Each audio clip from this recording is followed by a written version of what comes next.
হাসিনাকে ধরতে এবার উঠে পড়ে লেগেছে বাংলাদেশের অন্তর্বর্তীকালীন সরকার। আর পার পাবে না শেখ হাসিনা। এবার ইন্টারপোলে রেড নোটিশ জারি হয়ে গেল। নির্বিচারে হত্যার দায়ে অভিযুক্ত ছিলেন শেখ হাসিনা। কেবলমাত্র শেখ হাসিনাই নয়, তার অনুগামীদের বিরুদ্ধেও জারি হলো নোটিশ। তবে সামনে কি মহাবিপদ শেখ হাসিনার? স্বৈরাচার পালিয়ে গিয়েছে, কিন্তু তার দোসররা আজ পর্যন্ত বাংলার জমিনে ষড়যন্ত্র করেছে। এই ষড়যন্ত্রকে উৎখাত করার জন্য আরেকটা বার যদি আকাশে কাপড়ের কাপড় মাথায় দিয়া আমাদেরকে দাপিয়ে পড়তে হবে, কাকা যেন হাত আল্লাহকে দেখায় দাও। গণহত্যার সাথে যারা জড়িত, আওয়ামী লীগ, ছাত্রলীগ, যুবলীগ, তাদের যতদিন না পর্যন্ত বিচার নিশ্চিত হয়, যতদিন না পর্যন্ত ছাত্র রাজনৈতিক সিদ্ধান্ত নেয়, ততদিন পর্যন্ত তাদের জনসম্মুখে আসার কোনো ধরনের শেখ হাসিনা সহ সেই পলাতকদের ফেরাতে এবার রেড নোটিশ জারি করছে সরকার। বিস্তারিত শেখ ফরিদের রিপোর্টে।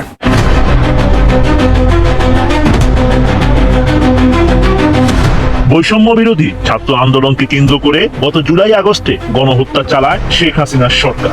আন্তর্জাতিক অপরাধ ট্রাইব্যুনালের মাধ্যমে এসব গণহত্যার বিচার করার সিদ্ধান্ত নেয় অন্তর্বর্তীকালীন সরকার। এরই অংশ হিসেবে নতুন প্রসিকিউশন টিম ও তদন্ত সংস্থা গঠিত হয়েছে। এরই মধ্যে বিচার কাজও শুরু হয়েছে।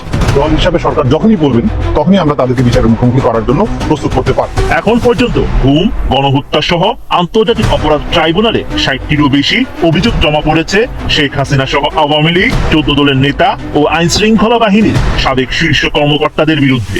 এমন পরিস্থিতিতে সাবেক প্রধানমন্ত্রী শেখ হাসিনা সহ পলাতকদের ফিরিয়ে আনতে ইন্টারপোলের মাধ্যমে রেড নোটিশ জারি করতে যাচ্ছে সরকার।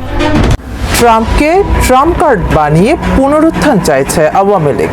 মার্কিন নির্বাচনে ডোনাল্ড ট্রাম্প জয়ী হওয়ার পর আওয়ামী লীগের সভাপতি শেখ হাসিনার একটি কল রেকর্ড থেকে দেশের বিরুদ্ধে ভয়ঙ্কর এই ষড়যন্ত্রের আভাস পাওয়া যায়।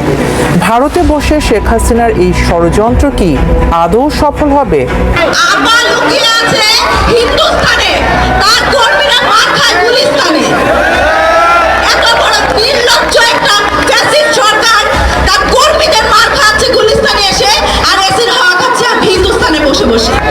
শেখ হাসিনা আসবে, দেশ ঠিক হবে। শেখ হাসিনা আসলে দেশ ঠিক হবে বলেই মারধরের শিকার হয়েছেন এক মুক্তিযোদ্ধা। রবিবার রাজধানীর 0 পয়েন্ট এলাকায় আসিফ নজরুল ইসলাম বলছেন, শেখ হাসিনা সহ আওয়ামী লীগের যে সকল এমপি, মন্ত্রী বা আরো বিভিন্ন ব্যক্তি যারা অপরাধী, বিদেশে পলাতক আছেন, তাদেরকে ধরতে ইন্টারপোলের মাধ্যমে রেড নোটিশ জারি করা হচ্ছে। আসিফ নজরুল আজকে আপনার আন্তর্জাতিক অপরাধ ট্রাইব্যুনালের সংস্কার কাজের অগ্রগতি পরিদর্শন করতে গিয়ে তিনি এই কথা বলেছেন। তিনি বলছেন, বিশ্ব জনমতকে বিভ্রান্ত করতে নেদারল্যান্ডসের হেগে আন্তর্জাতিক অপরাধ আদালতে প্রধান উপদেষ্টা সহ অন্যান্যদের বিরুদ্ধে আবেদন করা হয়েছে। এই জায়গাটা একটু কারেকশন করি যে ডক্টর ইউনূস সহ অন্যদের বিরুদ্ধে যে মামলা করা হয়েছে, এই শব্দটা কিন্তু সঠিক না, মামলা হয়নি, সেটা হচ্ছে মামলার জন্য আবেদন করা হয়েছে। সেখানে দৈরাই মামলা করা যায় না। সেই আন্তর্জাতিক আদালত যারা আছেন তারা বিষয়টাকে প্রসিডিং করেন, রিভিউ করেন, তারপরে এটা একটা লম্বা সময় যায়, দেন এটা হয়তো একটা মামলা হিসেবে নথিভুক্ত হয়। বাট আওয়ামী লীগ যেটা করেছে সেটা হচ্ছে আবেদন করেছে। তিনি বলছেন, আইসিসিতে দেওয়া আওয়ামী লীগের অভিযোগ অন্তর্বর্তী সরকার আমলে নিচ্ছে না বলে জানিয়ে তিনি বলছেন, দেশের মর্যাদা ক্ষুণ্ণ করতেই সরকারের বিরুদ্ধে আইসিসিতে অভিযোগ দিয়েছে আওয়ামী লীগ। অভিযোগটি কোনোভাবেই গৃহীত হওয়ার কোনো কারণ নেই, কারণ এটা কোনো মামলা নয়। এটা আইসিসির প্রসিকিউশন অফিসকে একটা পিটিশন জানানো যে এটা পৃথিবীর যে কোনো মানুষই করতে পারে। এটা এতই অবিশ্বাস্য এবং বস্তুনিষ্ঠতাহীন একটি মামলা যে কোনোভাবেই এই রিট হওয়ার কোনো কারণ নেই। এই ফেসিস্ট চক্র বিশ্ব জনমতকে, বাংলাদেশের মানুষকে বিভ্রান্ত করার জন্য এবং আত্মরক্ষার নামে মিথ্যা প্রচারণার হিসাবে আপনার এটা চালাচ্ছে।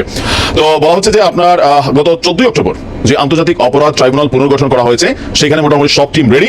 আর এই অভ্যুত্থানে দেশ ছেড়ে পালিয়ে যাওয়া সাবেক প্রধানমন্ত্রী এবং আওয়ামী লীগ সভাপতি সহ যারা আছেন তাদের বিরুদ্ধে আপনার ইন্টারপোলের মাধ্যমে রেড নোটিশ জারি করা হয়েছে। তাদের বিরুদ্ধে আদালত থেকে গ্রেপ্তারি পরোয়ানা আছে তাদেরকে ধরে আনার জন্য। তো হয়তো শেখ হাসিনাকে ধরে আনতে পারবে না, কিন্তু বাকি অনেক নেতাকর্মী তাদেরকে হয়তো সরকার নিয়ে আসতে পারবে, কারণ ডক্টর মোহাম্মদ ইউনূসের সাথে পৃথিবীর অনেক রাষ্ট্রের ভালো সম্পর্ক। কতটা শক্তিশালী এই রেড নোটিশ? বিশ্বের সব দেশ কি মানতে বাধ্য এই লাল সমন? রেড নোটিশ কি কোনো গ্রেফতারি পরোয়ানা? ঢাকায় ট্রাম্পের সমর্থক আটক হয়েছে এমন শিরোনামে মিথ্যাচার করছে ভারতের বেশ কিছু মিডিয়া। সেটাকে কেন্দ্র করে যা যা ঘটলো, পরবর্তীতে ভারতের মিডিয়া ইন্ডিয়া টুডে একটা রিপোর্ট পাবলিশ করেছে। আরো দু একটা জায়গায় হয়েছে, আমি ইন্ডিয়া টুডেটাকে গুরুত্ব দিতে চাই, কেন সেটা একটু পরে বলছি। সেই রিপোর্টটা বলে এটা পরিকল্পিত এবং শেখ হাসিনার এই পরিকল্পনার সাথে মোদি মানে ভারত জড়িত আছে। তারা পরিস্থিতি তৈরি করতে চাইছে।